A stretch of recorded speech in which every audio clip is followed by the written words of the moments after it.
지금 그런데 또 윤석열 정부 6개월이 다가오고 있습니다. 내일 모레 윤석열 정부 6개월이에요.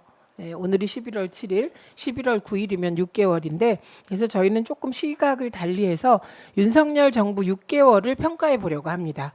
우선 윤석열 정부 6개월 그러면 어떠십니까? 노영희 변호사부터 총평하시자면. 좀 이렇게 솔직하게 말해도 되나 모르겠는데 너무 화병 날 지경이에요. 아니 노영희 변호사님이 솔직하게 말 안 하면 노영희가 아니죠. 그건 아니, 노정희가 되는 거 아니 같은데. 왜냐하면 우리 법인이 검사 출신이 많은데 변호사님들이 나보고 너 나가서 좀 말 좀 그만해라 막 이러는 거예요. 우리 검사 출신들이 많으니까 네. 아무래도 이제 그쪽 라인에 여기저기 들어오는 소리가 있겠죠. 그래서 좀 조심해라 하도 그러셔가지고 제가 진짜 조심하려고 노력을 했는데 도대체가 너무 힘들어가지고 조심하려니까 화병 날 힘들어서. 지경이다. 예, 네. 너무 힘들었어요. 예. 노영희를 화병 나게 한 정권, 화병 날 지경에 빠뜨린 윤석열 정부.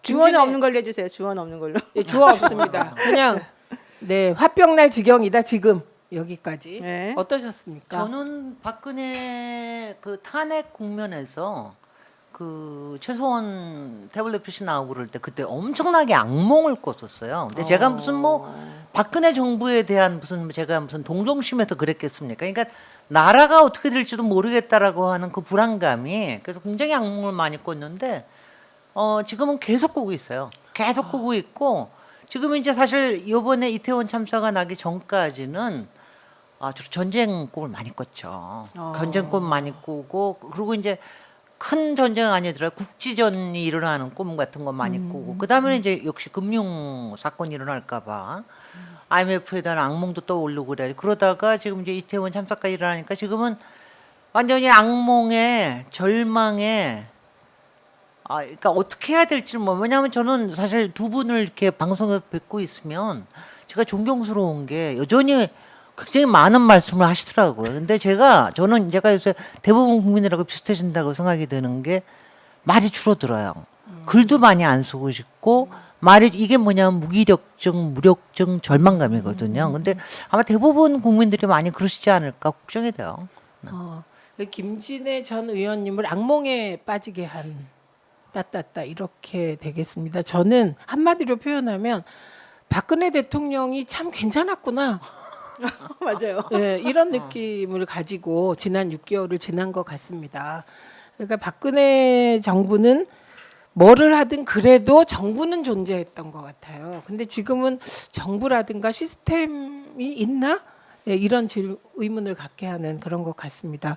저는 근데 아까 막 이렇게 전쟁 꿈꾸고 막 이러셨다 그랬잖아요. 저는 윤석열 대통령 꿈을 그렇게 많이 꿨어요. 어머 웬일이에요. 원래 어, 대통령 꿈을 꾸면 엄청 돈이 들어오거나 그래요? 출세한다거나 그런 거 아닙니까? 그거는 모르겠고 하여튼 한 3번 정도 꾼 것 같아요.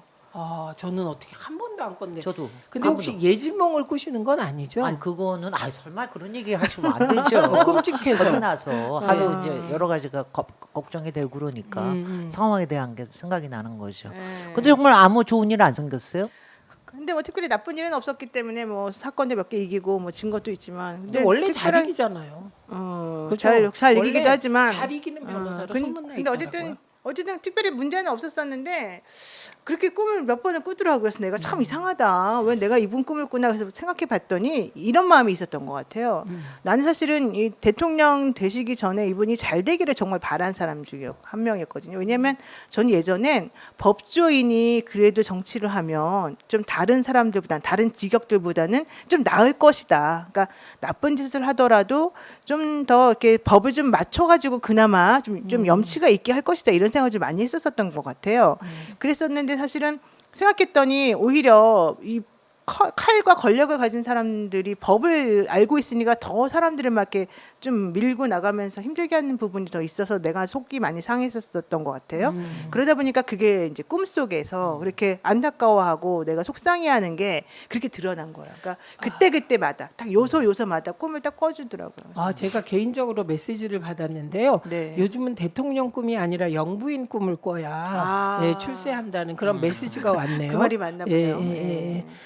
그래서 이제 구체적으로 좀 들어가 보겠습니다. 아무래도 지금 저는 윤석열 정부 들어 이게 국민들 그 심리에 이렇게 흘러다니는 기본 기조가 불안 같아요.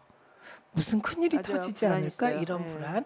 그러다가 이태원 참사가 터졌습니다. 그래서 안전 시스템 붕괴에 대해서 먼저 얘기를 나눠봤으면 좋겠습니다. 근데 뭐 다른 뭐 112 신고 센터가 제대로 작동하지 않았다, 뭐 보고 체계가 어땠다는 얘기 많이 나왔는데 오늘은 두 가지 정도를 짚어봤으면 합니다. 하나는 계속해서 청와대 이전과 경찰 경비 그리고 이태원 참사에 대한 연관성에 대해서 문제 제기하는 분들이 있습니다. 네. 이 부분에 대해서 의견들을 좀 주시죠. 먼저 얘기하시죠. 아니, 그러니까 사실은 이제 저는 어느 정도는 맞는 부분이 있는 것 같아요. 왜냐하면은 솔직히 말해가지고 청와대에서 나와서 용산 간다고 하면서부터 시스템이 다 망가졌거든요. 그러니까 기존에 원래 잘 하시던 분이나 원래 뭐 경험이 있는 그런 정권이었다고 그러면은 괜찮은데 지금 정권이 교체가 됐단 말이죠. 정권이 교체가 되고 이분은 정치도 안 해보신 분이 처음으로 지금 이 정치 영역에 들어와가지고 얼떨결에 진짜 이 자리에 올라가신 분이잖아요. 그럼 그런 분이 사실 처음부터 잘하기가 너무 어렵기 때문에 그럴 때는 이전 정부가 잘했던 것들은 잘 이렇게 받고 못했던 것들은 좀 점차 개선해 나가고 이런 방식으로 하는 게 저는 맞다고 보는데 이번 정부는 무조건 기존 정부가 하던 거를 다 아니라고 X라고 먼저 해놓고서 다 이제 엉터리라고 해놓고서 시작을 하다 보니까 그럼 본인들이 가지고 있는 노하우가 있어야 되잖아요. 근데 그런 것도 하나도 없는 거예요. 그런 상황에서 청와대 그 시스템 잘 갖춰놓은 거는 그냥 자동으로 50% 이상을 먹고 들어갈 수 있는 거를 그냥 버리고 나왔잖아요. 그러다 보니까 시스템 자체가 지금 다 엉망진창이 됐죠. 게다가 이분들만 그렇게 엉망진창이 된 게 아니라 그 시스템을 같이 만들어 나가고 보위에 나가야 될 그 사람들도 정말 정신이 없는 거예요. 어떻게 해야 될지 모르니까. 게다가 돈 문제가 이제 걸려 있는 거예요. 돈은 지금 들어가는 데가 한두 군데가 아니지 않습니까? 우리한테 제대로 말도 못하고 자기네끼리 쓴 돈이 많을 거 아니에요. 게다가 경찰이 정말 제일로 불쌍한 게 그 사람들은 자기네들이 원래 그동안 해왔던 시스템들을 못하고 새로운 시스템에 자기네들 익숙해져야 되는 건데 이 기존에 있는 사람들은 이 상황을 모르고 이 대통령실에 있는 분들도 이게 얼마나 힘든 일인지를 모르고 그냥 무조건 푸시만 하는 거예요. 그러면 당연히 자기네들 입장에서도 힘들겠죠. 그런 상황이다 보니까는 몽땅 다 총체적 난국이 펼쳐지면서 이걸 어떻게 해결해야 될지 모르고 어디가 빵꾸가 나는지 자체를 모르는 거죠. 그런 상황이 이제 만들어진 상황에서 아 이제 예전에 박원순이가 한 거 그냥 아무렇지도 않았겠지 그 정도 누구나 할 수 있었겠지라고 생각했던 것 같아요. 그리고 책임도 그냥 내가 뭐 그냥 앉아만 있으면 다 자동으로 돌아가겠지라고 생각했던 것 같아요. 그러니까 지금 이번에 쌀데기 없는 그 마약 얘기를 하면서 마약도 좀 이상하긴 해요. 왜냐면 천공이 마약 얘기 한 다음에 마약과 전쟁 얘기가 나왔다는 얘기가 있어서 정확하지는 않지만 근데 어쨌든 중요한 건 다 몽땅 다 시스템이 망가진 상태에서 이런 일이 벌어질 거라고 아무도 생각 못했다는 게 더 황당하죠. 그러니까 결과적으로 그렇게 될 수밖에 없었던 거예요. 시작이 지금 네. 시스템 붕괴를 얘기하고 있는데 그 시작이 대통령실 이전 청와대 폐지가 아니냐 이렇게 보신다는 거죠? 아 예. 그럼요. 근데 예. 저도 뭐 마찬가지 생각인데 저는 지금 모든 이런 악몽의 시작은 청와대 이전, 용산 이전에서부터 출발했다고 생각이 됩니다. 저는 이제 이전부터 제가 이제 건축가니까 그렇죠. 평소에 이제 그 기업이나 이런 사람들을 많이 만나요. 근데 이런 사람들이 언제 흔들리냐 하면 사옥 질 때. 아니면은 뭐 자기네 집을 근사하게 질 때 이럴 때 왜냐하면 그동안 안 쓰던 돈도 끌어 그렇죠. 모아야 되고 또 주변에 뭔가를 이렇게 드러내 보여야 되고 등등의 허영심에도 사로잡히고 이러면서 이것저것 사람이 좀 변한다는 걸 많이 느끼고요. 그러다가 많이 망하는 사람들이 많습니다. 그렇죠. 그래서 저는 제가 그래서 많이 기업 주주들한테 하여튼 일단 돈이 잘 벌리고 그럴 때는 절대로 사고 짓지 마라. 뭐 이런 농담도 할 정도인데 왜냐하면 이거는 제가 이제 왜 그러냐면 이제 청와대 대통령실이라고 하는 건 일종의 대통령 프로젝트 아니에요. 네, 그리고 이제 네. 갑자기 나온 프로젝트 네, 아닙니까?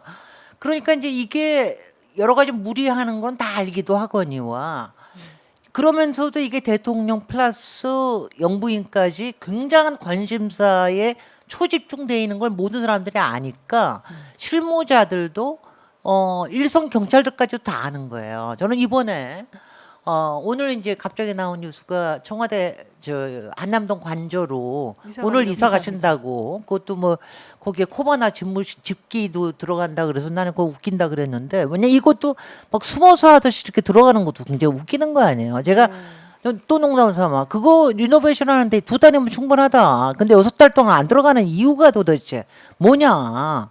이게 뭐 굉장히 이상한 거였는데 이것도 뭐냐면 그러니까 사람들이 정상대로 안 하니까 뭔가를 생각하게 만드는 거고 그렇죠.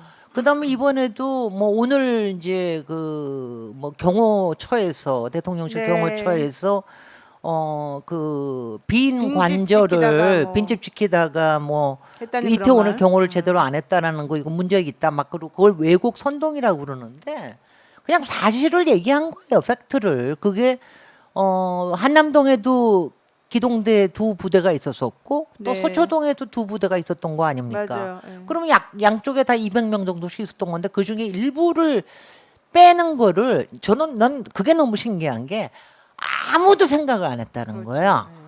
서울 경찰청 뭐 경찰청장 그다음에 용산선이 아무도 그 생각을 아니 아마 문재인 대통령 같아서 만약 그런 상황이 있었으면은 우리 뭐 좀 가능한 거 있는지 찾아보라고 그래서 그렇죠. 분명히 대통령실에서 움직였을 거예요. 아니, 그러니까 윤희근 청장 그렇게 얘기한 것도 보세요. 뭐라고 얘기했냐면 자기가 이렇게 그 국정감사하느라고 너무 힘들어가지고 네. 그걸 무사히 마쳤다는 그런 안도감에 좀 쉬려고 내려가 있었다는 거예요. 이런 거 일어날 생각을 못하고. 근데 했어요. 이렇게 커다란 행사가 치러지고 있는 건데 자기가 쉬러 간다는 생각을 하면서 나는 이런 일이 벌어질지 꿈에도 몰랐다는 말을 한다니까요. 지금 글쎄요, 말씀하신 이거 지금 것처럼. 그러니까 이게 관심사가 시민 안전이 아니었다. 아니라는 그러니까 거죠. 심기 경호하고 그렇지. 실제로 이거는 물리적인 경호까지도. 그렇지. 그러니까 대통령은 오로지 그쪽 절대로 경호만. 건드리면 안 된다. 그러니까 지금 대통령실의 아니만 생각하는 네. 거예요. 이게 오늘 그 문자가 하나 공개됐잖아요. 네. 그 문자 내용 중에 이렇게 명확하게 보이는 게 여사님은 금일 11시경 한남동으로 이동 예정입니다. 네. 어제 뭐 했다는 거 나와요. 거기에. 그겁니다. 네. 그래서 어제 집무실 가로하고 코바나 가로 닫고 집무실 집기류 등은 거의 이사 완료. 그리고 여사님 이동 후 3층 짐 정리 진행 예정입니다.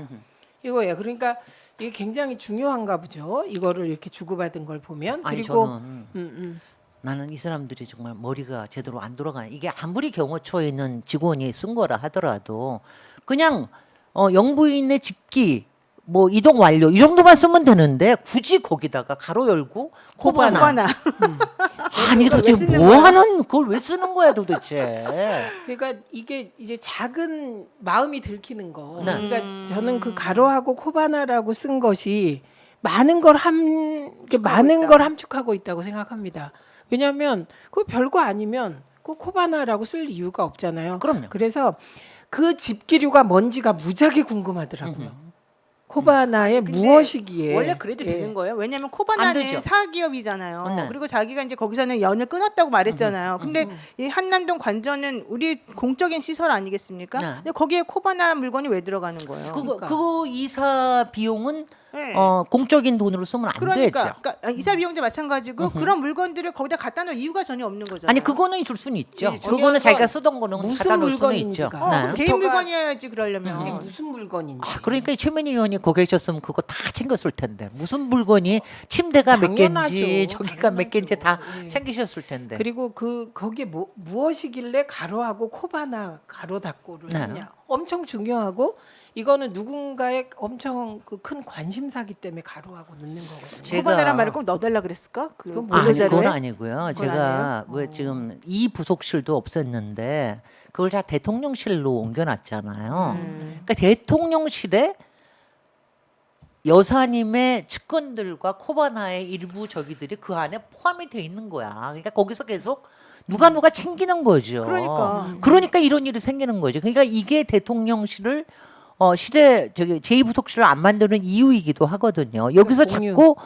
농단 사태가 생길 수밖에 없는 소지가 생기는 겁니다. 그러니까 이 제2부속실을 부활하라. 제2라는 말이 안 좋으면 그냥 영부인 지원실로라도 하라. 이런 제안은 여당에서도 많이 나왔습니다. 그런데 받아들이지 않고 공유하고 있죠. 지금.